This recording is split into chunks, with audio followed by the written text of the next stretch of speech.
Mickey, firstly, welcome to Derbyshire. We're all delighted to be able to have you here. I suppose really it's the first question that has to be asked, because it is such a big news, is what attracted you to Derbyshire?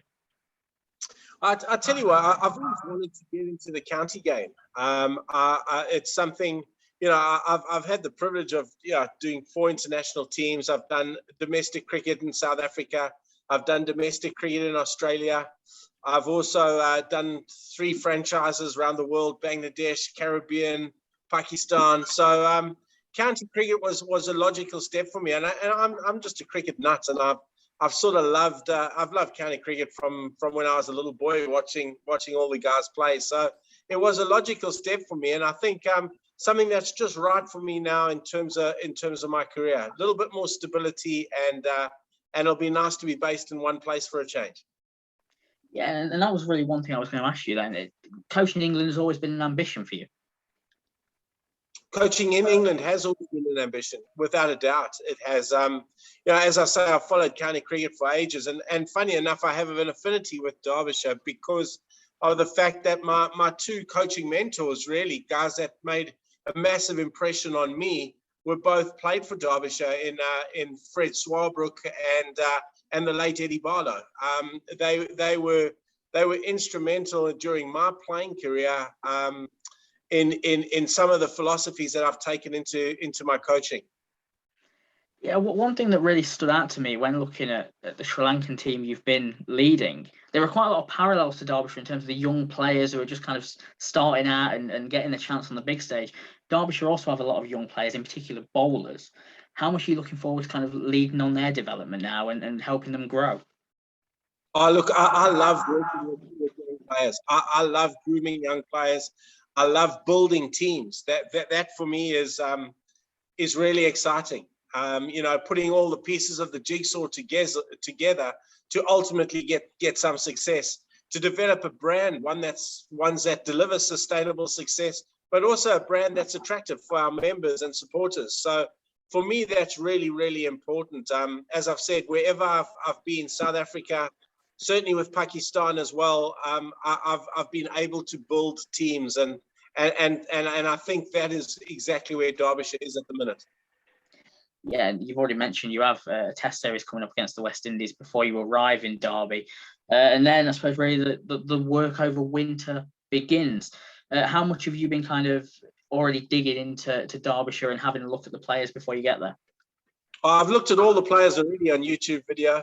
I've familiarized myself with every one of them. I've tried to work out why some of their stats probably don't fit the talent that I see in them, and that's going to be mine, the support staff's challenge, is to get the best out of them. So yeah, I've had a look. I've familiarized myself with every one of the players so far. So it's so important for me that when I get there, I can hit the ground running and I can develop those relationships with the players that hopefully are going to push them to greater heights.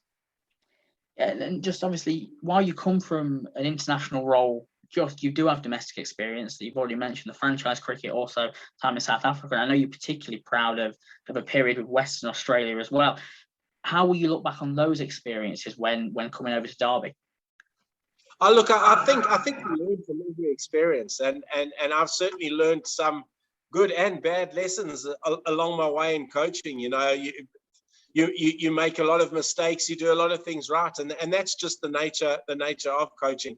Hopefully you do more things right than you make mistakes, and that gives you a little bit of a sustainable career.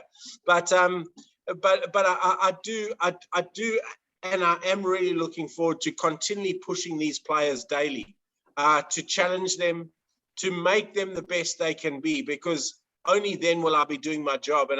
And I do think it's an environment that needs challenging, and certainly I will bring that to them. And with that challenging, we will get the best out of those players without a doubt. Yeah, and obviously you'll be aware it wasn't the best season in 2021. Derbyshire struggled really across the formats. We had a lot of injuries, so a relatively young squad as well. What can you do? What is your first task almost on the road to turning that around? Look, I think my first task is just to get to know the players, get to watch the players, get to understand the players, get to know what makes them tick. Have a look at their techniques, have a look at their games, and then we can, and that's in the training nets, but it's also during game time, and then we can start changing up and tweaking as I see fit, and tweaking as I think the system needs. So there is a lot of work to be done, but the start is going to be more familiarizing myself with the players, striking that relationship, and then looking to help them improve and be the best they can be. Finally, what can we expect to see from Mickey Arthur's Derbyshire in 2022? Well, the one thing I can honestly say is we'll bring in an intensity to our cricket. We're going to be the fittest and best fielding side in England. That's a non-negotiable with me. And then we'll have a look at what talent we have available. I'd like to think of, you tell me what you're going to think of Derbyshire County Cricket Club and our team in 2023, because I think it's probably going to take us one season to work it all out, and then hopefully we can put us on the road to success.